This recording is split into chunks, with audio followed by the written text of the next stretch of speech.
I like how Skype on the phone is better than Skype on the computer when it comes to telling you when you're recording. Nice. I didn't No, we are joined with Rob from the damn it, Myopia Condition. Did I say it right? Yeah. Okay. They are from Red Deer, Alberta, which I think is awesome because you are the first band from Red Deer to appear on the channel. Nice. And he is here to talk to us about their brand new album, Event Horizon. So, what is Event Horizon about? Well, it's about a few things. Like lyrically and instrumentally, it kind of goes up, in different places. But the album name comes from just that wicked picture we got of the black hole. I don't know, it was like a year or two ago. That really high quality HD picture of the black hole. So that's kind of we were writing the album and recording when that came out. So we are like, you know what, that's a fitting name. Just because it's like the Event Horizon is when you pass the threshold in terms of distance to a black hole where it'll start to actually pull you in. And we kind of figured that'd be a good analogy to the album. It's our first album. Try and get some listeners and build ourselves a fan base and start trucking down the road with it. So, but in terms of the actual album, like Josh, the main writer, he's just like a riffmeister, man. He just shreds and chugs really good. So all the music was pretty much written by him with like little. I helped with a couple little tiny things, but it's pretty much all him instrumentally. And he just smokes weed and fucking just starts writing riffs. That's his thing. But Joe's lyrically, he touches on a lot of stuff with like like mental anguish and no, just like overcoming depression and overcoming your negative side of yourself and just trying to break through of all that stuff. So that's usually where a lot of the lyrics come from. But yeah, mostly we just like to shred. Awesome. And who doesn't love to just hear shredding on your favorite metal album, right? Exactly. There you go. Well, the album now has almost been out for a month already. 2 months now. Almost 2 months. On the 16th, it'll be 2 months. Yes, because it came out on October 16th, not November 16th. Yeah. For you, can you still believe that your first album is out there in the world? Yeah, actually, it's funny you say that. Just a couple days ago, I was because I take care of all of pretty much, like helping with dealing with John with the promotion with Asher Media and just putting everything on DistroKid and getting it out to all the platforms and stuff, which is a lot of work. But I was going through all the streaming services and looking at how much traction we've gotten. I'm pretty blown away by it. It's been good, man. For our first album and like minimal fan base, we've got over 10,000 streams. So I'm pretty happy about that. That's awesome. Yeah. So any surprising listeners that just shocked the hell out of you? No, for the most part, it's been pretty, to the type of people you'd see, but it's funny because even people, even now and even before we released the album, people that don't really listen to this type of music somehow just liked ours. I don't know what it was, if it was the tightness of it or just the show we put on, but people were like, man, I don't even listen to this kind of music, but like I could listen to you guys. And I'm like, oh, well, thank you. That's a great compliment. But no, mostly it's been good. We've had some deadly comments on the YouTube stuff, and yeah, that's like the most flattering thing ever, to have your music up on YouTube where it's like, you're out there exposed, and people just love to be trolls on YouTube, especially to stuff that they deem unworthy. And all of our YouTube reception has been amazing. So makes me happy. Yeah, that's awesome to hear. Yeah. For you personally, what song off of the album did you find the most difficult or gave you the hardest time, either during the writing process or the recording process? Man, it's probably, like, I could say probably Fighting Fables. Fighting Fables is really, I can't remember, it's like 220 or I can't remember what the BPM is, but I play most of the songs. I think I only play one song on the album with a pick, but I play most with my fingers, and just the steady walking of that, like digga digga digga digga digga digga, like it fucking. There's days when I'm like on the money with it, and I really had to practice that one before hitting the studio. But yeah, that one is consistently, it works your right hand out big time, man. And then there is a riff in Separation from Classification that just, man, I have a big like 36-inch scale bass, and it's just like just massive like 4-fret stretches, and those are probably the two worst on the album so far. But yeah. Now, the one thing I do love most about the album is the amazing artwork that came with it. What made the band want to go with that specific cover for the album, and who is the mastermind behind it? Who I can't remember the mask. So Josh got this artwork done a long time. I'd love to plug him, but Josh got this artwork from the guy a while ago, and then he kind of because he kind of ghosted us because we were trying to get him to tweak like to put the album name on. I actually had to get a friend of mine to put Event Horizon on it after the fact, and he like matched the style and stuff like that. But I can't remember what he's a great artist. But we honestly it goes to like most of our love of like space and stuff like that. Fucking Josh just likes to get stoned and write riffs with space themes in mind, and yeah, that's just like the unknown. That's always been one of my favorite things even growing up. I like any type of space theme, alien stuff. So it just kind of the colors, purple and green, and like just the whole space theme just kind of, I don't know, it just materialized in the band when we were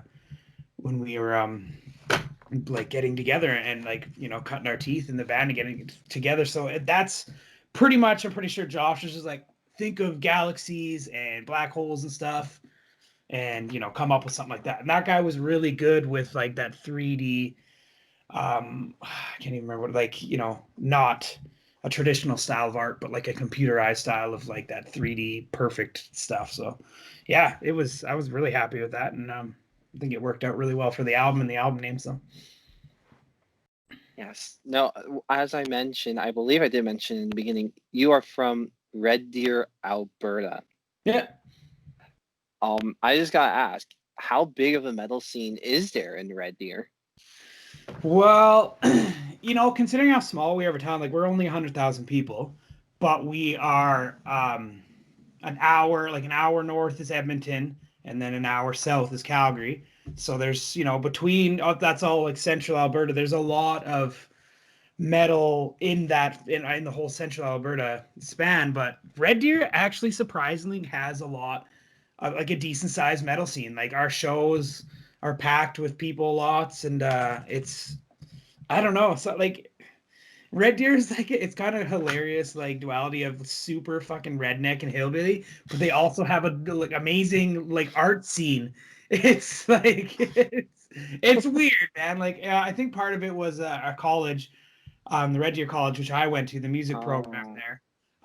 The music program put a lot of people like good, like trained a lot of good musicians to be in the Red Deer area. The music program has since ended a couple of years ago, but I think that's part of it. So yeah, like it's surprising. When I moved back to Red Deer, because I'm from here, but I was living away for a while. When I moved back in 2012, I was like, I was in a different metal band at the time, and we started playing. And it was like, whoa, there's actually a scene down here in a town of 100,000. But compared to like living in say Toronto or Vancouver or Montreal, it's a little obviously a different. It's not quite a huge pool. So, but yeah, there's a pretty hefty metal scene here. Um, and I've been living here for a while. It kind of comes in waves, like how it is. That's like in any local scene, bands will go and give it, form a new band, like form a few new bands, give it a good go. And if they don't get any traction, or how it is, life gets in the way. It takes a lot of work to put the legwork in and everything to get above playing the local shows and stuff like that, and come out with like a properly produced album and everything. So I've seen lots of waves of like there'll be a surge of wicked bands, and then they'll peter out. And I think we're like, if it wasn't for COVID, we were on like an upswing of like a bunch of new bands were getting together. But obviously things get a little dicked when the world's dealing with a pandemic. So yeah, no. But yeah, to summarize, Red Deer actually has a pretty decent metal scene for a smaller city. well, that is awesome to hear. I definitely have to go now to Red Deer to see a show then when this is all done. Hell yeah. Yeah, we got some audience members that are pretty, they're pretty into it. They playing a good show in Red Deer is quite energetic because the audiences are always good. So Awesome. Now, when it comes to playing shows outside of Red Deer, do you tend to go more to Edmonton or more to Calgary? more to Edmonton for us so far. I think just because of the connections and some of the bands we are friends with and stuff. We've only played in Calgary a couple times. I don't know. Like I think it's just connection stuff. We got to go down there for I think it's 2018 Vaughan Metal Battle Canadian Finals. That was a deadly show at Dickens in Calgary. That was a really good time. But yeah, no, definitely more Edmonton. It's just like I think it's just the people we know and the promoters and stuff. But Okay. we were really looking forward to going beyond that reach before this pandemic. So we're just kind of taking our time now. Working on the new stuff, I guess. Yeah, no, big time. We're like actually just kind of shopping studios right now and figuring out what we want to do. We got some ideas, but I want to take the production to just the next level. Like I'm really happy with the production and I loved everything Diego did, but I don't know. We're just looking around. Like the music is writing itself right now. Me and Josh have been writing some really good stuff. And, when you're stuck in this quarantine, it's like, what do you do? Start hammering out the rest of the songs. We have a pretty good, like the album's pretty, if we finish a couple of these songs, it's pretty much, we could have like another album out pretty quick. So that I would expect to start seeing updates on that probably not long after Christmas, then January, February. Oh, wow. So we Yeah. should have one by the end of next year, maybe. Oh, for sure. Like that's the plan because part of the reasoning is we took so long to get this album out. Event Horizon was just a long process of like just pitfalls and just, life gets in the way, dicking around. So we really don't want to have that problem again. I want to like let this marinate for the proper amount of time and then get the next release out right away. Of course, that makes complete sense to me. For you personally, what has been the biggest difficulty about promoting this album?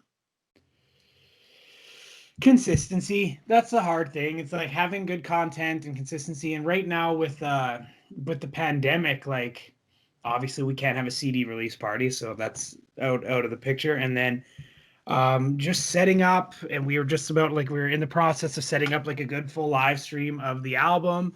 And then these new restrictions came into Alberta, and it's just like fuck. And then we're like, everybody's just trying to make their way and do stuff with all these restrictions, and we're trying to get some playthroughs done.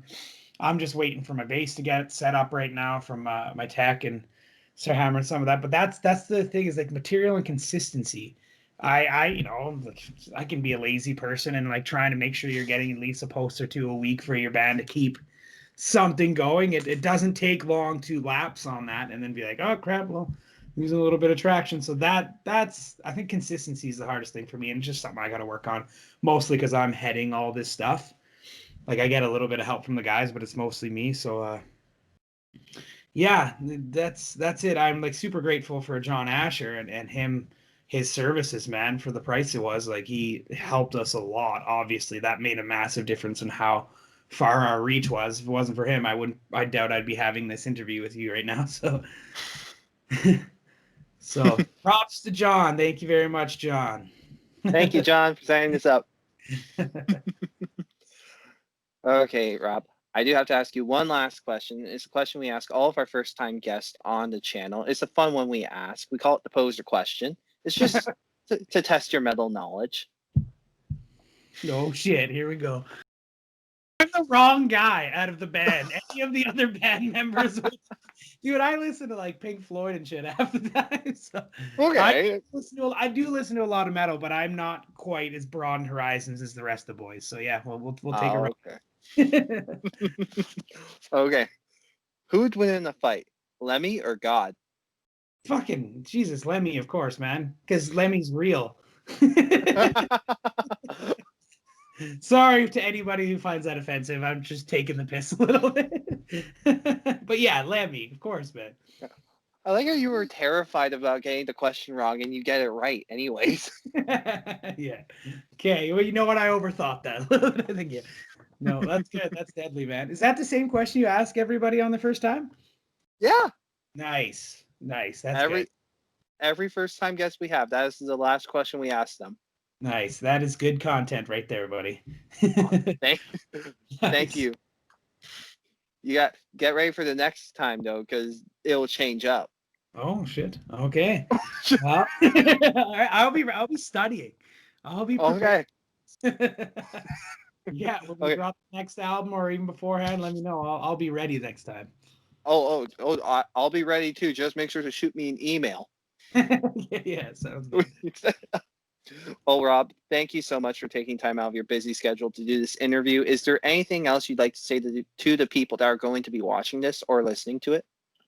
Yeah, no, listen to the album, buy the album, and then be ready for the next stuff. The next stuff is it's getting greasy, man. It's a lot more up to date, and some of those songs on Event Horizon they slap pretty good, but they're quite a bit older. So yeah, be prepared for the next stuff. I'm hoping to keep rising up with this, and thank you all very much. Thank you, Colin. I appreciate bringing me on. You're welcome. What did I do to my camera? Why is it? It flipped. Jesus. Yeah, it's my phone camera. Uh, Jesus. Oh God. Well, you're welcome, Rob. You're more than welcome back anytime. And until next time, everyone, keep on thrashing. Take care.